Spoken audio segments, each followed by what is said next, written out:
watching CBS 8 Mornings at 6.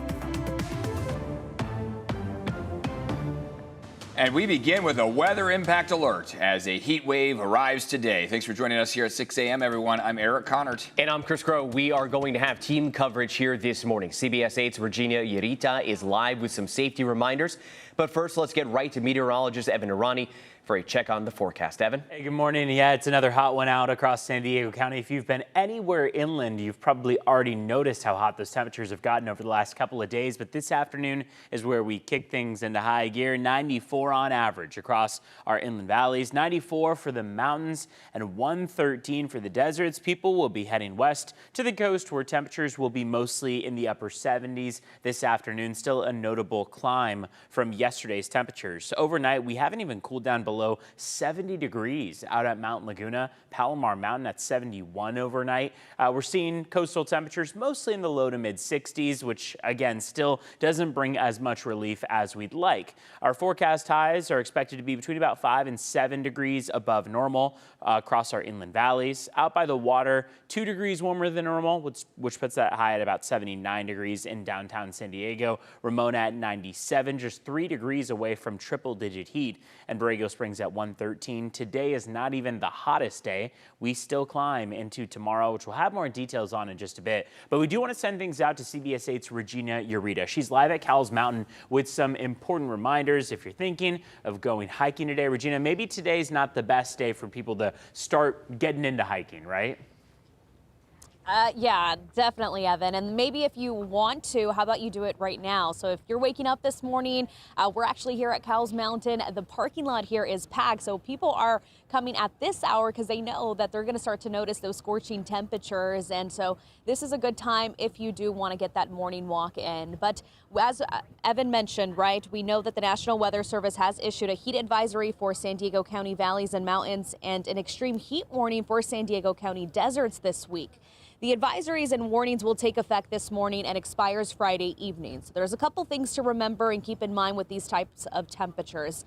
If you plan on hiking in San Diego this month, wear appropriate clothing, bring plenty of water, and know your limits. Choose hikes that are appropriate for your skills and physical condition. Go with the safest option trail if heat may be an issue for part of the hike. Stay hydrated, drink water before, during, and after hiking. And if you are going on that hike, make sure to tell someone before you go on that trail. Now, this comes as the county closes 3 parks for the month of August over heat concerns. This includes El Capitan Preserve near Lakeside, Helho Canyon Preserve in Valley Center, and Mount Gower Preserve in Ramona. So these are just a couple recommendations that you should keep in mind, but here's what CAL FIRE has to say about it. Is a dangerous operation, so we want people just to be aware that if you're not normally a hiker, it's not best to start hiking on a day where the temperatures are going to be elevated. Now, I really got to give it to the people who are coming in here and taking advantage of the cooler temperatures this morning. We are starting to notice some daylight, but it does feel nice. The weather at this point feels pretty cool. So if you do want to get that morning hike in, definitely come at this hour. I'm Regina Yarita, CBS 8. Regina, thank you. And a reminder, the county does have dozens of cool zone locations that offer free air conditioning. They include libraries and community centers. We posted a full list of the locations at CBS8.com. Just click on the Help button. And as always, you can find an extended weather forecast on CBS 8 Plus. Just download on your TV and watch for free. And this morning, firefighters are also on high alert with the heat. We have seen small brush fires around the county pretty much every day this week. Yesterday, crews quickly responded to a fire near State Route 79 and Inspiration Point in Julian. Chopper 8 captured the 3-acre burn scar. CAL FIRE says the flames sparked near a vehicle just before 3 p.m., though the exact cause is still under investigation. And smoke and haze from California's biggest fire is reaching us in San Diego. You might have noticed it lately. However, right now there are no local air quality alerts or advisories. It would be the Gifford Fire, which has burned nearly 84,000 acres near San Luis Obispo and Santa Barbara counties. It's 9% contained.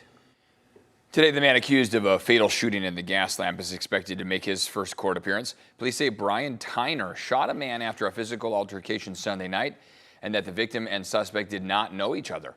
Authorities say it happened inside the National Lampoon Yellow Door, a comedy club. Witnesses held the man down until police arrived. Today marks 80 years since the United States dropped an atomic bomb on Hiroshima, Japan, killing roughly 140,000 people. Following another bomb dropped on Nagasaki 3 days later, Japan surrendered to the United States, bringing World War II to an end. Later this morning, the San Diego Botanic Garden in Encinitas will hold a ceremony featuring trees descended from those that survived the blast. It is happening at 11 a.m.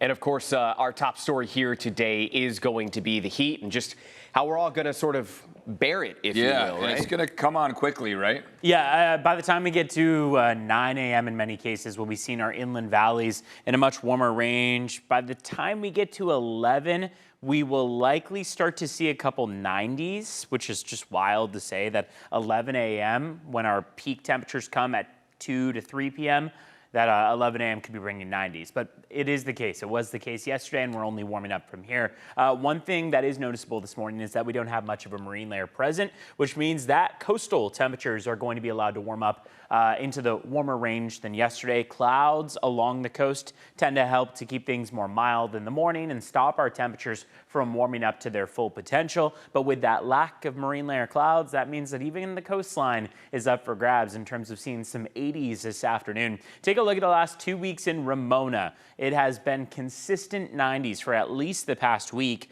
And when we look at those temperatures in the above average range, that started up on Thursday of last week. And since then, Friday through Tuesday, we've seen temperatures peak 1 to 3 degrees above average. If you can believe it, this afternoon our forecast high is expected to be 97 degrees, which will beat all of these numbers, and that's why we have that heat advisory taking effect as of 10 a.m. Let's jump through what we see across various parts of the county. We'll start down in the South Bay. Imperial Beach 75 this afternoon, San Ysidro 81 along with National City. Downtown San Diego 79, Coronado 78 today, Santee and El Cajon warming up to 93. So you see that discrepancy between what we see out by the coast with the sea breeze, with the more mild conditions, and what we see inland. Oceanside, a high of 80 today. Carlsbad, 77, jumping by 10 degrees getting into San Marcos at 87, and then another 10 degrees from San Marcos to Ramona at 97 for that forecast high. I'll send things over to Vanessa checking in on traffic this morning. Hey, Evan, the time is 6:07 on the dot on your Wednesday morning. We have several crashes that we're tracking. We have one. Let's go ahead and start in the North County. This one's just in the middle, the Golden Triangle on the 5 South right at Genesee, moving a little more southward. We also have another one that we're tracking involving an injury. Someone was reportedly taken to the hospital, and this one's involving a couple of cars as well on the 15 South right at the 94.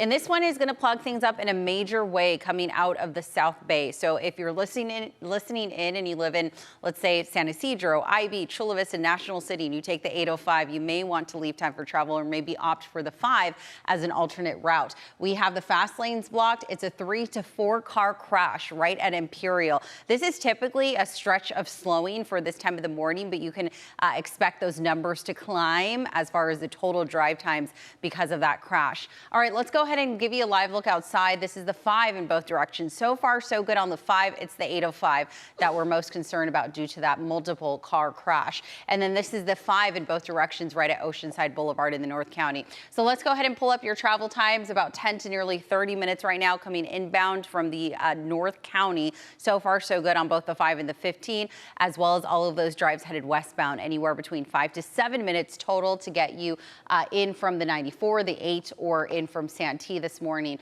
Again, things are already plugged up in from Chula Vista on the 805 due to that multiple vehicle crash in from San Ysidro to the 94. This is typically about a 12-minute drive, so you're looking at 10 minutes of additional time to get you to the 94 at last check. Average speeds about 45 miles per hour.